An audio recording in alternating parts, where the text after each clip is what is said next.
સૂરજચંદ્રની સાખી. રાદેસલ ત્રીજાના સમયમાં રાદેસલના જીવને તે દિવસ ચંપ ન હતો.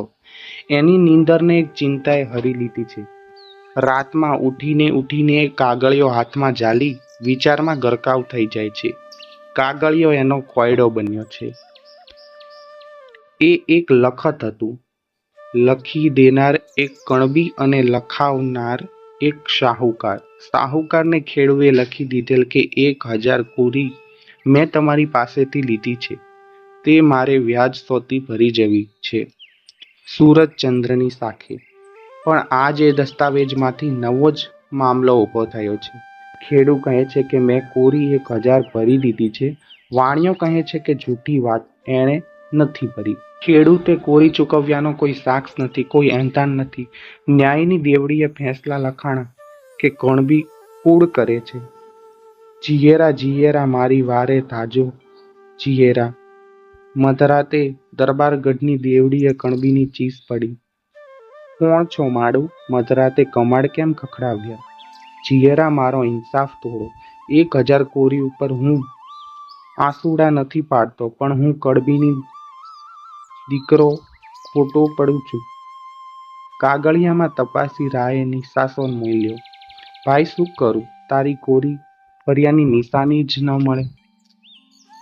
નિશાની મેં કરી, અન્નદાતા નિશાની કરી છે. શાહુકારના કહેવાથી લખત ઉપર મેં મારે સગે હાથે ચોકડી મારી છે. ચોકડી ચમકીને રાહ પૂછે છે. લખત ઉપર રાના હાથમાં દસ્તાવેજ છે, પણ એમાં ચોકડી નથી. હા બાપુ, કાળી રોશનાઈથી મોટી એક ચોપડી, ચારેય ખૂણા સુધીની ચોકડી. ગમે તેમ થયું હોય બાપુ, પણ હું ભૂલ્યો નથી. આ જ લખત ઉપર મેં ચોકડી દીધી છે. તું ભૂલ્યો ભાગ છે ભાઈ. આ જો આ લખત, આમાં ચોકડી કેવી? કાળું ટપકું એ નથી. સમસ્યા વસમી થઈ પડી. રાયે મોંમાં આંગળી નાખી લમણે હાથ ટેકવ્યો. એના વિશાળ લલાટમાં કરચલીઓ ખેંચાવા લાગી. શેઠ, રાયે શાહુકારને બોલાવ્યો. શેઠ, કાંઈ કૂડ હોય તો કહી નાખજો હો. હું આ વાતનો તાગ લેવાનો છું. હાથ જોડી ઠાવકે મોંએ વાણિયો બોલ્યો. મારે તો કહેવાનું જ ક્યાં છે? કાગળિયો જ એની જીભ કહેશે. જોજો હો શેઠ, વાંસેથી ગોટા વાળતા નહીં. રાનો સૂર અક્કડ બનતો ગયો. બાપુ, હું કાંઈ નથી કહેતો, કાગળિયો જ કહેશે. વાણિયાએ ટટ્ટાર છાતી રાખીને જવાબ વાળ્યો. શેઠ, હું રાદેસળ નાગફળનું ચડાવીને મારી નાખીશું તો તણી છો, બાકી તો કાગળિયો એની મેળે બોલશે. કોઈ સાક્ષી નહીં, પુરાવો નહીં. મૂંઝાતા દરબાર કાગળિયાને ફેરવ્યા કરે છે. ફરી ફરી નિહાળીને જોયા કરે છે. સોયની અણી સરખી એની નજર કાગળના કણે કણ સોરવી ચાલી જાય છે, પણ ચોકડીની સમસ્યા ક્યાંય નથી સૂઝતી. મૂર્ખો માડ, નક્કી કોઈ બીજા કાગળ ઉપર ચોકડી કરી આપી હશે. એટલું બોલતા જ એની નજર લખતને છેડેની એક લીટી ઉપર પડી. લખ્યું હતું કે સૂરજચંદ્રની સાખી. રા વિચારે પડ્યા. આ તે કઈ જાતની સાખ? જીવતા માણસોની સાક્ષી તો જાણી છે, પણ સૂરજચંદ્રને સાક્ષી રાખવાનો મર્મ શું હશે? શું આ તે જૂના કાળનો વહેમ હશે?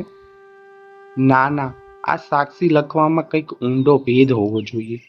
પૂર્વજો નકામી શાહી બગાડે નહીં, એટલું વિચારીને રાજાએ સૂરજના બિંબની આડો કાગળિયો ઝાલી રાખ્યો અને વાંસલી બાજુએ જ્યાં નજર કરે ત્યાં સામે ચારેય ખૂણા સુધી દોરેલી ચોકડી દેખાઈ. બોલો શેઠ, આમાં કઈ કૂડ હોય તો કહી દેજો હો.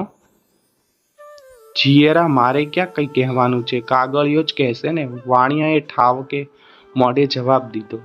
શેઠ સાવધાન હો, હું રાદેસળ નાગફણિયું જડીને જીવ કાઢી લઈશ તો તમે ધણી છો રાજા, બાકી તો કાગળિયો જ કહેશે. મારે શીત બોલવું પડે?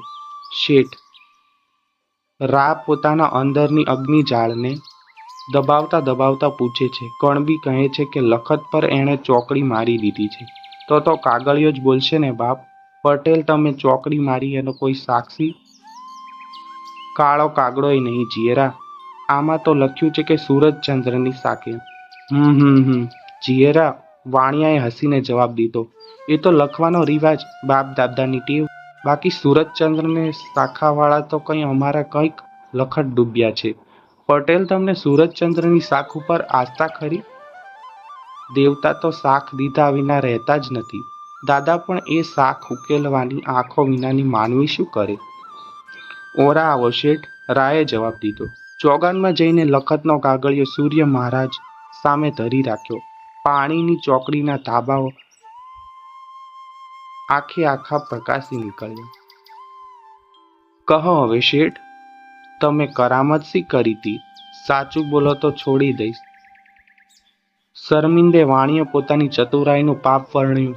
બાપુ, ચોકડીની શાહી લીલી હતી ત્યાં જ એના ઉપર ઝીણી ખાંડ ભભરાવી અને કીડીઓના દર આગળ ચોપડો મીલ્યો. ચોકડીની લીટીએ ને ખાંડ સાથે એકરસ થઈ ગયેલી શાહીની કીડીઓ ભૂસી ગઈ. ચૂસીને કાગળિયો કોરો કરી મૂક્યો. એ રીતે ચોકડી ભૂસાઈ ગઈ. હવે તો ચાહે મારો ચાહે જીવાડો. શેઠિયા, તે આવા ઇલમને આસુરી માર્ગે વાપર્યો.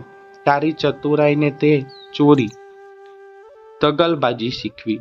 ઈશ્વરે દીધેલા અક્કલને દુનિયાના કલ્યાણમાં વાપરી હોત તો રાયે એને 3 વર્ષની કેદ દીધી.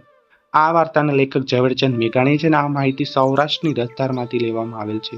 જો તમને આવી જ અન્ય સત્ય ઘટનાઓ, લોકવાર્તા, પ્રેરણાત્મક સ્ટોરી અને ગુજરાતી લોક સાહિત્ય વાંચવા માંગતા હોય તો અમારા ચેનલ આપણું સાહિત્યને સબસ્ક્રાઇબ કરો, લાઇક કરો, શેર કરો વિડીયો, અને બાકી મળીશું નવા વિડીયોમાં અમારી ચેનલમાં. ત્યાં સુધી જય હિન્દ, જય ભારત દોસ્તો.